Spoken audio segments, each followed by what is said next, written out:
Hello. Before we begin, a quick note.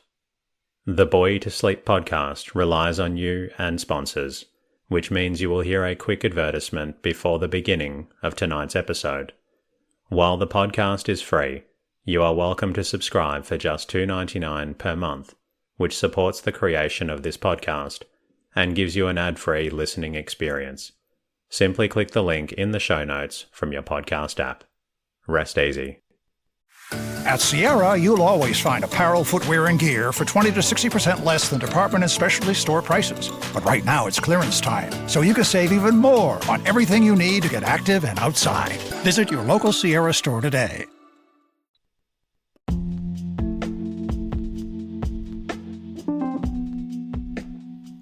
Hello.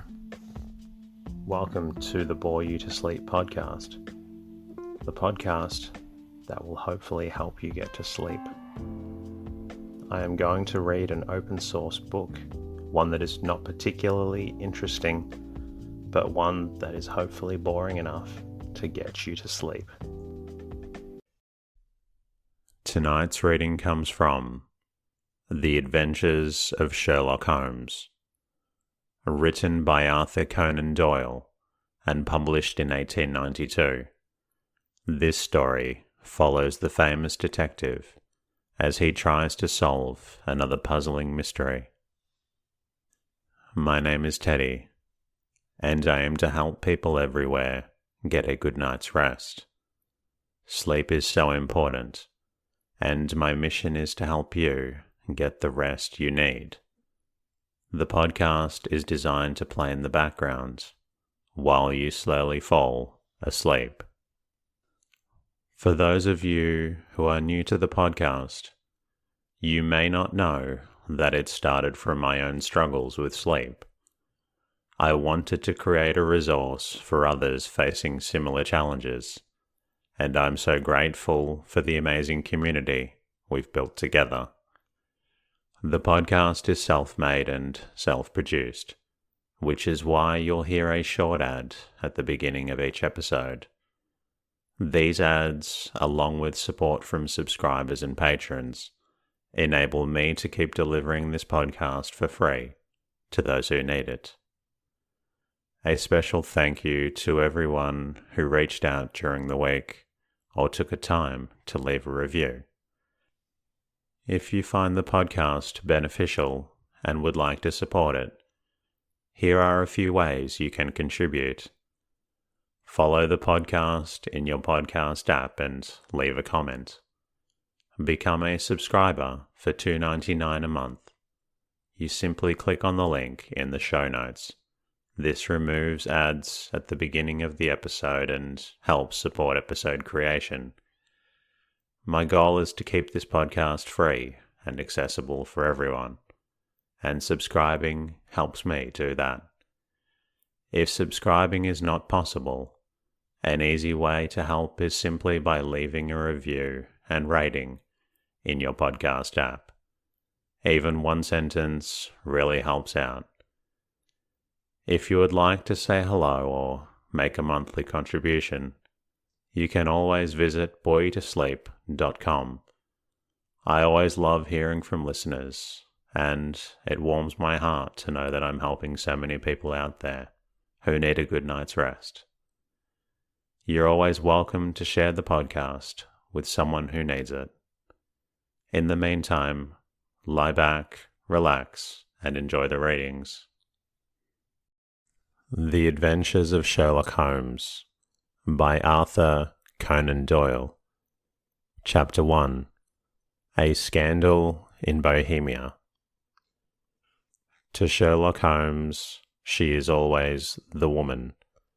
I have seldom heard him mention her under any other name. In his eyes, she eclipses and predominates the whole of her sex. It was not that he felt any emotion akin to love for Irene Adler. All emotions, and that one particularly, were abhorrent to his cold, precise, but admirably balanced mind. He was, I take it, the most perfect reasoning and observing machine that the world had ever seen. But as a lover, he would have placed himself in a false position. He never spoke of the softer passions, save with a jibe and a sneer. They were admirable things for the observer, excellent for drawing the veil from men's motives and actions.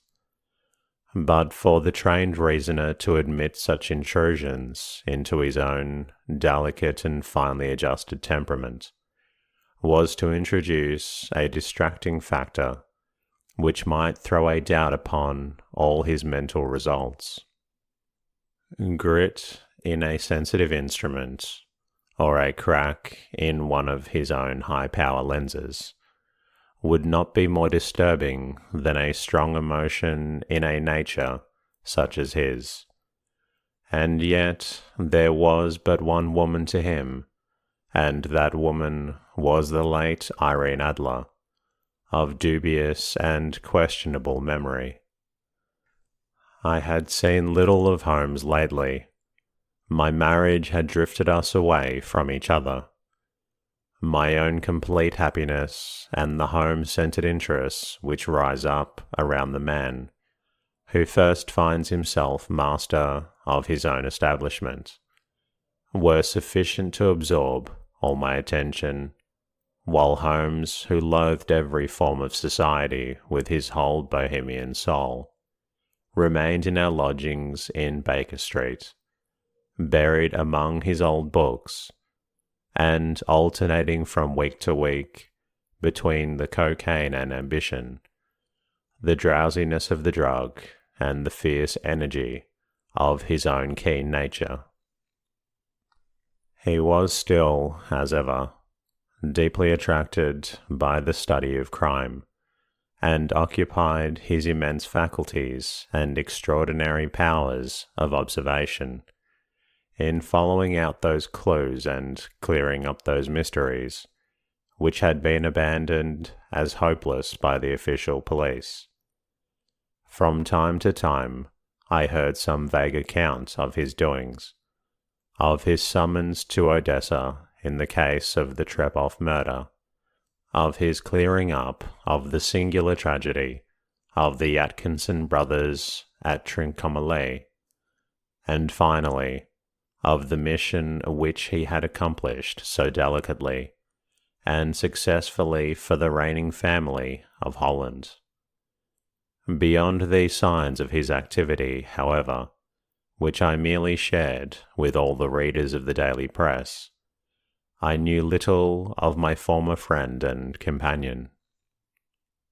One night, it was on the 20th of March, 1888, I was returning from a journey to a patient, for I had now returned to civil practice, when my way led me through Baker Street. As I passed the well-remembered door, which must always be associated in my mind with my wooing, and with the dark incidents of the study in scarlet, I was seized with a keen desire to see Holmes again, and to know how he was employing his extraordinary powers. His rooms were brilliantly lit, and even as I looked up, I saw his tall, spare figure pass twice in a dark silhouette against the blind. He was pacing the room swiftly, eagerly, with his head sunk upon his chest and his hands clasped behind him. To me, he knew his every mood and habit. His attitude and manner told their own story. He was at work again. He had risen out of his drug-created dreams and was hot upon the scent of some new problem. I rang the bell and was shown up to the chamber which had formerly been, in part, my own. His manner was not effusive, it seldom was, but he was glad, I think, to see me. With hardly a word spoken, but with a kindly eye, he waved me to an armchair, threw across his case of cigars and indicated a spirit case and gasogene in the corner. Then he stood before the fire and looked me over in his singular, introspective fashion. "Wedlock suits you," he remarked. "I think, Watson, that you have put on 7.5 pounds since I saw you." "7," I answered. "Indeed, I should have thought a little more. Just a trifle more, I fancy, Watson. And in practice again, I observe. You did not tell me that you intended to go into harness." "Then how do you know?" "I see it. I deduce it. How do I know that you have been getting yourself very wet lately, and that you have a most clumsy and careless servant girl?" "My dear Holmes," said I, "this is too much. You would certainly have been burned had you lived a few centuries ago. It is true that I had a country walk on Thursday, and came home in a dreadful mess. But as I changed my clothes, I can't imagine how you deduce it. As to Mary Jane, she is inconquerable, and my wife has given her notice, but there, again, I fail to see how you would work it out." He chuckled to himself and rubbed his long, nervous hands together. "It is simplicity itself," said he. "My eyes tell me that on the inside of your left shoe, just where the firelight strikes it, the leather is scored by 6 almost parallel cuts. Obviously, they have been caused by someone who has very carelessly scraped round the edges of the sole in order to remove crusted mud from it. Hence you see my double deduction, that you have been out in vile weather, and that you have had a particularly malignant boot-slitting specimen of the London slavey. As to your practice, if a gentleman walks into my room smelling of iodoform, with a black mark of nitrate of silver upon his right forefinger, and a bulge on the right side of his top hat to show where he has secreted his stethoscope, I must be dull indeed, if I do not pronounce him to be an active member of the medical profession." I could not help laughing at the ease with which he explained his process of deduction. "When I hear you give your reasons," I remarked, "the thing always appears to me to be so ridiculously simple that I could easily do it myself, though at each successive instance of your reasoning I am baffled until you explain your process. And yet I believe that my eyes are as good as yours." "Quite so," he answered, lighting a cigarette and throwing himself down into an armchair. "You see, but you do not observe. The distinction is clear. For example, you have frequently seen the steps which lead up from the hall to this room. Frequently. How often?" "Well, some hundreds of times." "Then how many are there?" "How many? I don't know." "Quite so. You have not observed, and yet you have seen. That is just my point. Now I know that there are 17 steps, because I have both seen and observed. By the way, since you are interested in these little problems, and since you are good enough to chronicle 1 or 2 of my trifling experiences, you may be interested in this." He threw over a sheet of thick, pink-tinted note paper, which had been lying open upon the table. "It came by the last post," said he. "Read it aloud." The note was undated and without either signature or address. "There will call upon you tonight at 7:45. Your recent services to one of the royal houses of Europe have shown that you are one who may safely be trusted with matters which are of an importance which can hardly be exaggerated. This account of you we have from all quarters received. Be in your chamber, then, at that hour, and do not take it amiss if your visitor wear a mask." "This is indeed a mystery," I remarked. "What do you imagine that it means?" "I have no data yet. It is a capital mistake to theorize before one has data. Insensibly, one begins to twist facts to suit theories, instead of theories to suit facts. But the note itself, what do you deduce from it?" I carefully examined the writing and the paper upon which it was written. "The man who wrote it was presumably well-to-do," I remarked, endeavoring to imitate my companion's processes. "Such paper could not be bought under £half-a-crown a packet. It is peculiarly strong and stiff." "Peculiar. That is the very word," said Holmes. "It is not an English paper at all. Hold it up to the light." I did so, and saw a large E with a small g and a P, and a large G with a small t woven into the texture of the paper. "What do you make of that?" asked Holmes. "The name of the maker, no doubt, or his monogram rather." "Not at all. The G with the small t stands for Gesellschaft, which is the German for company. It is a customary contraction, like our Co. P, of course, stands for Papier. Now for the e.g. Let us glance at our continental gazetteer. He took down a heavy brown volume from his shelves. Eglo, Eglinitz. Here we are, Agria.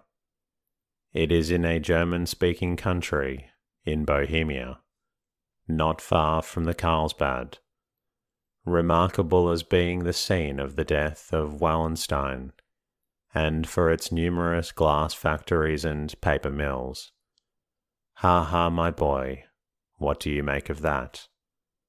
His eyes sparkled, and he sent up a great blue, triumphant cloud from his cigarette. "The paper was made in Bohemia," I said. "Precisely. And the man who wrote the note is a German. Do you note the peculiar construction of the sentence? 'This account of you we have from all quarters received.' A Frenchman or Russian could not have written that. It is the German who is so uncourteous to his verbs. It only remains, therefore, to discover what is wanted by this German who writes upon Bohemian paper, and prefers wearing a mask to showing his face. And here he comes, if I am not mistaken, to resolve all our doubts." As he spoke, there was the sharp sound of horses' hoofs and grating wheels against the curb, followed by a sharp pull at the bell.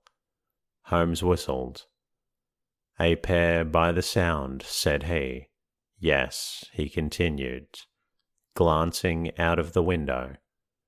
"A nice little brougham and a pair of beauties. 150 guineas apiece. There's money in this case, Watson, if there is nothing else. I think that I had better go, Holmes." "Not a bit, Doctor. Stay where you are. I am lost without my Boswell, and this promises to be interesting. It would be a pity to miss it." "But your client, never mind him. I may want your help, and so may he. Here he comes. Sit down in that armchair, Doctor, and give us your best attention." A slow and heavy step, which had been heard upon the stairs and in the passage, paused immediately outside the door. Then there was a loud and authoritative tap. "Come in," said Holmes. A man entered who could hardly have been less than 6 feet 6 inches in height, with the chest and limbs of a Hercules. His dress was rich with a richness which would in England be looked upon as akin to bad taste. Heavy bands of astrakhan were slashed across his sleeves and fronts of his double-breasted coat, while the deep blue cloak, which was thrown over his shoulders, was lined with flame-coloured silk and secured at the neck with a brooch which consisted of a single flaming beryl. Boots, which extended halfway up his calves and which were trimmed at the tops with rich brown fur, completed the impression of barbaric opulence which was suggested by his whole appearance. He carried a broad-brimmed hat in his hand, while he wore across the upper part of his face, extending down past the cheekbones, a black visored mask which he had apparently adjusted that very moment, for his hand was still raised to it as he entered. From the lower part of the face he appeared to be a man of strong character, with a thick hanging lip and a long straight chin suggestive of resolution pushed to the length of obstinacy. "You had my note?" he asked, with a deep harsh voice and a strongly marked German accent. "I told you that I would call." He looked from one to the other of us, as if uncertain which to address. "Pray, take a seat," said Holmes. "This is my friend and colleague, Dr. Watson, who is occasionally good enough to help me in my cases. Whom have I the honour to address?" "You may address me as the Count von Kram, a Bohemian nobleman. I understand that this gentleman, your friend, is a man of honour and discretion, whom I may trust with a matter of the most extreme importance. If not, I should much prefer to communicate with you alone." I rose to go, but Holmes caught me by the wrist and pushed me back into my chair. "It is both or none," said he. "You may say before this gentleman anything which you may say to me." The Count shrugged his broad shoulders. "Then I must begin," said he, "by binding you both to absolute secrecy for 2 years. At the end of that time, the matter will be of no importance. At present, it is not too much to say that it is of such weight it may have an influence upon European history." "I promise," said Holmes. "And I." "You will excuse this mask," continued our strange visitor. "The august person who employs me wishes his agent to be unknown to you. And I must confess at once that the title by which I have just called myself is not exactly my own." "I was aware of it," said Holmes dryly. "The circumstances are of great delicacy, and every precaution has to be taken to quench what might grow to be an immense scandal and seriously compromise one of the reigning families of Europe. To speak plainly, the matter implicates the great house of Ormstein, hereditary kings of Bohemia." "I was also aware of that," murmured Holmes, settling himself down in his armchair, and closing his eyes. Our figure glanced with some apparent surprise at the languid, lounging figure of the man, who had been no doubt depicted to him as the most incisive reasoner and most energetic agent in Europe. Holmes slowly reopened his eyes and looked impatiently at his gigantic client. "If your Majesty would condescend to state your case," he remarked, I should be better able to advise you." The man sprang from his chair and paced up and down the room in uncontrollable agitation. Then, with a gesture of desperation, he tore the mask from his face and hurled it upon the ground. "You are right," he cried. "I am the king. Why should I attempt to conceal it?" "Why indeed?" murmured Holmes. "Your Majesty had not spoken before I was aware that I was addressing Wilhelm Gottschalk Sigismund von Ormstein, Grand Duke of Cassel-Felstein, and hereditary King of Bohemia." "But you can understand," said our strange visitor, sitting down once more and passing his hand over his high, white forehead. "You can understand that I am not accustomed to doing such business in my own person. Yet the matter was so delicate that I could not confide it to an agent without putting myself in his power. I have come incognito from Prague for the purpose of consulting you." "Then pray consult," said Holmes, shutting his eyes once more. "The facts are briefly these. Some 5 years ago, during a lengthy visit to Warsaw, I made the acquaintance of the well-known adventuress Irene Adler. The name is no doubt familiar to you." "Kindly look her up in my index, Doctor," murmured Holmes, without opening his eyes. For many years he had adopted a system of docketing all paragraphs concerning men and things, so that it was difficult to name a subject or a person on which he could not at once furnish information.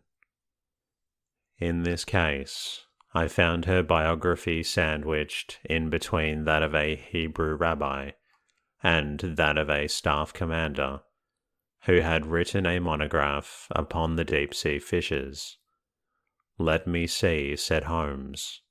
Born in New Jersey in the year 1858. Contralto, La Scala, Prima Donna, Imperial Opera of Warsaw, yes. Retired from the operatic stage, Living in London, quite so. Your Majesty, as I understand, became entangled with this young person, wrote her some compromising letters, and is now desirous of getting those letters back." "Precisely so. But how?" "Was there a secret marriage?" "None." "No legal papers or certificates?" "None." "Then I fail to follow your Majesty. If this young person should produce her letters for blackmailing or other purposes, how is she to prove their authenticity?" "There is writing." "Pooh, forgery. My private note paper. Stolen." "There is writing." "Pooh, forgery. My private note paper. Stolen. My own seal. Imitated. My photograph. Bought. We were both in the photograph. Oh dear, that is very bad. Your Majesty has indeed committed an indiscretion." "I was mad. Insane. You have compromised yourself seriously. I was only Crown Prince then. I was young. I am but 30 now. It must be recovered. We have tried and failed. Your Majesty must pay. It must be bought." "She will not sell." "Stolen, then." 5 attempts have been made. Twice burglars in my pay ransacked her house. Once we diverted her luggage when she travelled. Twice she has been waylaid. There has been no result. No sign of it. Absolutely none." Holmes laughed. "It is quite a pretty little problem," said he. "But a very serious one to me," returned the king reproachfully. "Very, indeed. And what does she propose to do with the photograph?" "To ruin me." "But how?" "I am about to be married." "So I have heard." "To Clotilde Lothman von Saxe-Meningen, second daughter of the King of Scandinavia. You may know the strict principles of her family. She is herself the very soul of delicacy. A shadow of a doubt as to my conduct would bring the matter to an end. And Irene Adler threatens to send them the photograph, and she will do it. I know that she will do it. You do not know her, but she has a soul of steel. She has the face of the most beautiful of women, and the mind of the most resolute of men. Rather than I should marry another woman, there are no lengths to which she would go not to, none." "You are sure that she has not sent it yet?" "I am sure." "And why?" "Because she has said that she would send it on the day when the betrothal was publicly proclaimed.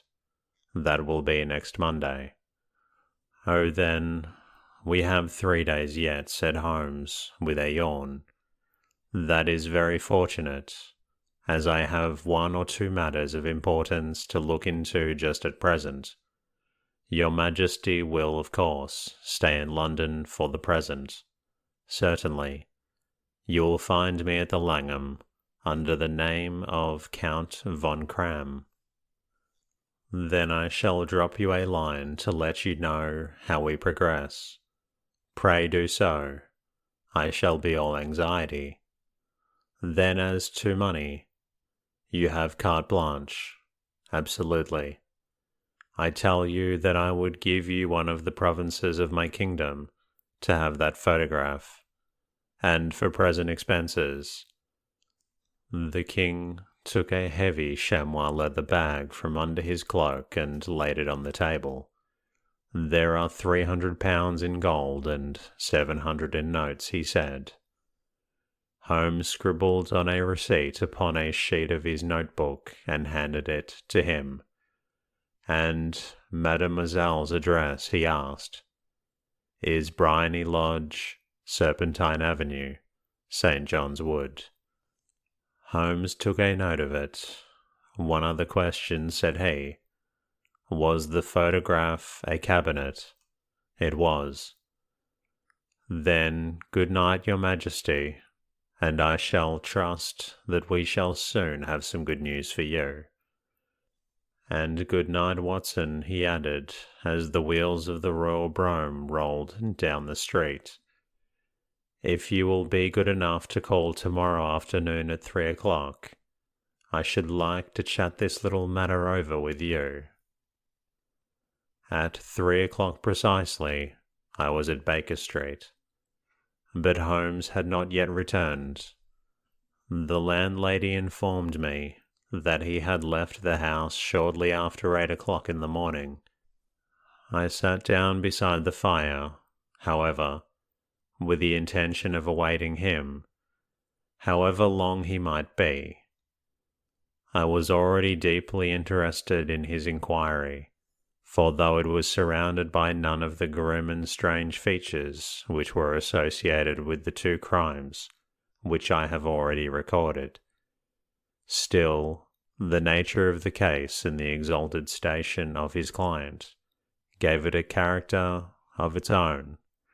Indeed, apart from the nature of the investigation which my friend had on hand, there was something in his masterly grasp of a situation, and his keen, incisive reasoning, which made it a pleasure to me to study his system of work, and to follow the quick, subtle methods by which he disentangled the most inextricable mysteries. So accustomed was I to his invariable success, that the very possibility of his failing had ceased to enter into my head. It was close upon 4 before the door opened, and a drunken-looking groom, ill-kempt and side-whiskered, with an inflamed face and disreputable clothes, walked into the room. Accustomed as I was to my friend's amazing powers in the use of disguises, I had to look 3 times before I was certain that it was indeed he. With a nod, he vanished into the bedroom, whence he emerged in 5 minutes, tweed-suited and respectable, as of old. Putting his hands into his pockets, he stretched out his legs in front of the fire, and laughed heartily for some minutes. "Well, really," he cried. And then he choked and laughed again until he was obliged to lie back, limp and helpless, in the chair. "What is it?" "It's quite too funny. I am sure you could never guess how I employed my morning, or what I ended by doing. I can't imagine. I suppose that you have been watching the habits, and perhaps the house of Miss Irene Adler." "Quite so, but the sequel was rather unusual. I will tell you, however. I left the house after 8 o'clock this morning in the character of a groom out of work. There is a wonderful sympathy and freemasonry among horsey men. Be one of them, and you will know all that there is to know. I soon found Bryony Lodge. It is a bijou villa with a garden at the back, but built out in front right up the road 2 stories. Chubb lock to the door.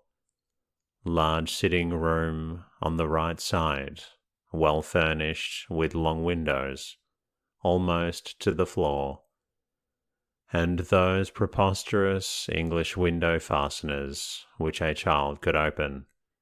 Behind there was nothing remarkable save that the passage window could be reached from the top of the coach-house. I walked round it and examined it closely from every point of view, but without noting anything else of interest. And that concludes tonight's readings. I hope you've enjoyed listening to this book.